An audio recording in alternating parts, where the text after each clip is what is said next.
Okay, the next syllabus point we're dealing with is the role of ethics in global business decisions. So, as a learning point, I strongly recommend you associate the word role of ethics with the three dot points underneath. So, environmental responsibility, outsourcing, and the use of offshore labour. Um, Often, students will get this confused with the Unit 4 topic, which is ethical practice, which again is a separate point, and that includes the ILO, which is different to what we see here, and corporate social responsibility. So, and if it was me marking an assessment and a student mixed up the two concepts, then I would mark it wrong. So the role of ethics really is the Unit 3 topic, and it's really to do with the things we need to consider as we expand globally around the world. So often, if this is in an extended response section, I'd strongly recommend also that you define what ethics are as a way to introduce your answer. And in this case, it is businesses implementing appropriate policies with regard to issues of concern in society. So the common ones that come up are, of course, to do with the environment and preventing global warming, or for that matter, species destruction or habitat loss, but also in terms of society, ethical practice in terms of the treatment of workers, and also the impact your product may have on society in general. So environmental responsibility is a really easy one. We are all very familiar with it in our modern world, and you can see what it is in terms of the definition there. It's practices, or it's considering practices which inform us or inform the business about more sustainable patterns of living now and into the future. So that's the key aspect. It's not just about today, it's also the future. And this can include a range of different areas. So I think a couple of years ago, a very easy question, you were simply asked to describe or illustrate a couple of examples of environmental responsibility that a business could use. And that's a no-brainer for anyone, really. I think the key would be just to link it back to the business. The next two are a little confusing because effectively you could argue they are very similar. So it's hard to differentiate between outsourcing and the use of offshore labour, although I guess when I've taught this point, you could outsource within Australia. However, it is predominantly where you use labour to complete non-core elements of production to lower your own costs of production, or you'll learn later in the course when we talk about strategic alliances, people outsource to companies which have a greater skill set in that area than the home company has. There are a range of reasons, but mostly it's because you're going to do it cheaper. So in trying to differentiate between outsourcing and the use of offshore labour, I guess for outsourcing, the stress is that what I would try and stress is that as an employer, as a business, I would lose control of what were once my workers to the outsourced company, and therefore I can't ensure that they are being paid correctly, that they are receiving the right entitlements, that their conditions of work are acceptable because they're no longer part of my organisation.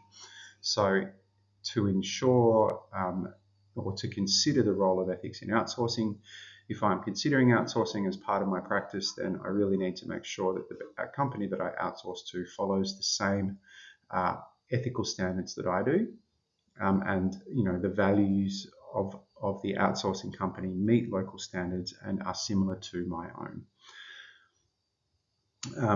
This may increase costs as a result, so you can't just go to the cheapest company available. You want to choose one which is doing the right thing by the workers, by the local society in which the company is situated. And again, offshore labour is clearly using a company overseas to complete production for you. And through time, I guess the way this one has been taught is that it is strictly about the workers and their wages and working conditions, and that they are fair and reasonable. In explaining this, often in the marking keys from previous exams, and I guess it's just emerged over time, is that it's often you need to be ensure that the production facilities that you have employed to produce your product is up to standard. And how do you do that? Well, you could visit the facility itself, or you could appoint a local representative to ensure ethical considerations are followed in that facility. And the key thing here is that if you're doing it correctly, and you need to consider the entire supply chain involved in the production of your good or service, not just the direct supplier, because often companies have been caught out by having an unethical person or company in the supply chain, which has a negative impact on the business public image. So this was included in last year's extended response, and we have seen, if you've been following through the series so far, this has come up before. Interestingly, this is the first time we've seen the word comment as the verb at the beginning of the question. So again, I'll pause for a minute, or you can pause for a minute and have a read of the case study, and again highlight which parts of the case study would be relevant for a discussion of the role of ethics, all three aspects of the role of ethics in big global business decisions. So pause the video and maybe highlight or have a think about which ones work. Okay, and hopefully you would see that there is quite a bit here that loosely or significantly links to ethical implications, as is directly said in the case study in the second paragraph there. So there's plenty of quotes that you could use here to support your answer, and that would be what the examiner is looking for.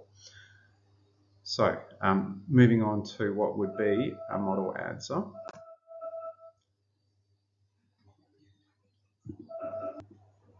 So the word comment from the SCASA verbs means make reference to and expand upon.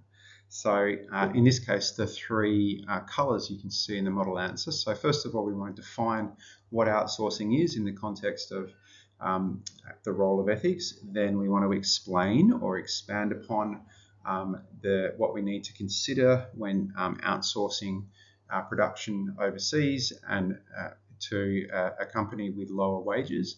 And lastly, it's always good where possible to include a quote. Now you can include the quote wherever you like, but it's the examiner and the marker looks really, really favourably on direct quotes from the case study, which fit, which really fit the case and which really help answer the question properly.